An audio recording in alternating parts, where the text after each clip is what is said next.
All right, Jay, we have talked about the three big quarterbacks in Week 1, Brady, Manning, and Favre, but there were actually some other players that had an impact yesterday, some with their play or perhaps lack thereof, and certainly some other teams that are worth focusing on. To do just that, we bring back our dual offensive threat, Jamal Anderson and Cordell Stewart. Guys, let's start with which team surprised you the most in Week 1?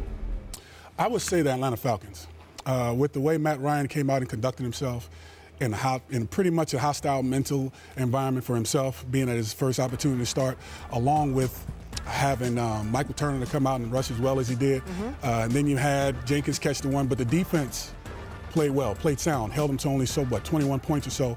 I think everyone was kind of questioning if Matt Ryan was going to be able to come out and play well in this Mike Mularkey offense, and he did phenomenal. He did what he asked him to do. I live in Atlanta. We're happy. So far, so good. So far, so good. But for me, the biggest surprise team, and I certainly do not, I'm going to go on record and say, I don't think this is going to continue, but the Seattle Seahawks, I was about to call them the Supersonics. So bad. You may as well as the way they played yesterday. Super sorry Seahawks. No, it just wasn't a good game. I know Matt Hasselbeck hasn't played since the first preseason game, and he clearly looked off yesterday. But the biggest difference to me was the defense. And this is a defensive team who went to the NFC Championship, or nearly the NFC Championship last year, and they just were all over the field. Couldn't cover anybody, weren't tackling anybody. I know I'm going to get a lot of calls from my friends in Seattle, but y'all had a bad first week. Well, and they were up against a tough Bills defense, but it didn't matter. As you said, they couldn't get it done either way. Which team looked the best in Week 1?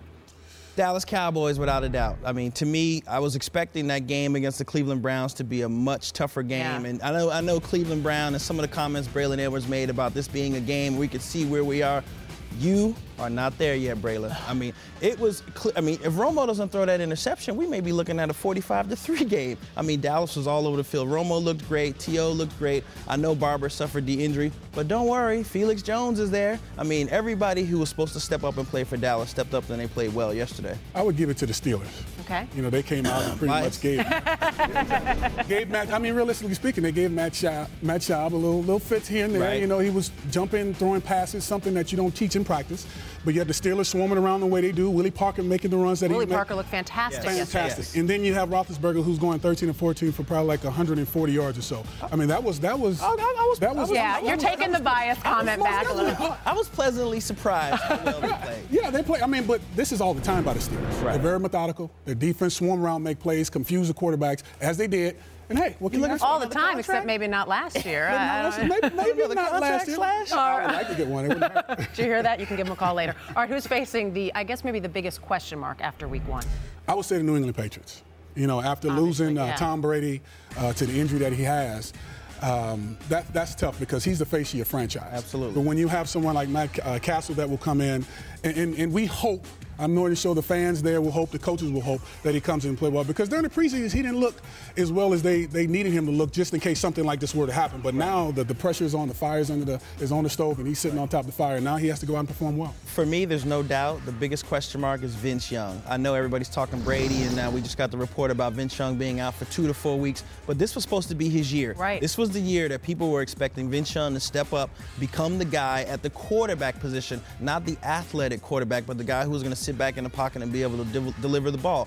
The Titans ended up beating a fantastic Jacksonville Jaguar team. But to me, Vince Young and a knee injury now, he's going to have to worry about that even in 2 to 4 weeks when he comes back. What type of player is he going to be? And this was supposed to be his year. Let's end this on an up note. The final one, favorite moment from Week 1?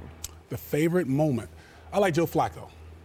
I mean, it looked like a play where he was trying to do reverse to Derek Mason. You mean the favorite, funniest moment? Oh, no, I'm telling you. And so here it is, the guy who I'm more than sure may run a 5 flat in the 40. They talked about his mind. They talked about how strong his arm was. But they did not talk about how this man can run. I mean, look at this. And then, you got to commend the defense of the Cincinnati Bengals. Look at this for not hustling because they made him look faster than he was. Yeah, you have to commend the defense. I mean, so look at this right here. I mean, they're blocking, pushing the guy outside. He got a guy cutting him off. And here Flacco making moves. Look at the juke. It had to be some pizza on the sideline or something. Everybody was just running right by Joe. So that was my favorite. Biggest moment for me, without a doubt, Jake Plummer, Tommy John surgery. Not only does he throw a dagger, He threw the hardest pump fake, fooled the camera, then he threw the dagger to Dante Rosario. I think you said Plummer. You meant Delhomme, obviously. That's all right. That's all right.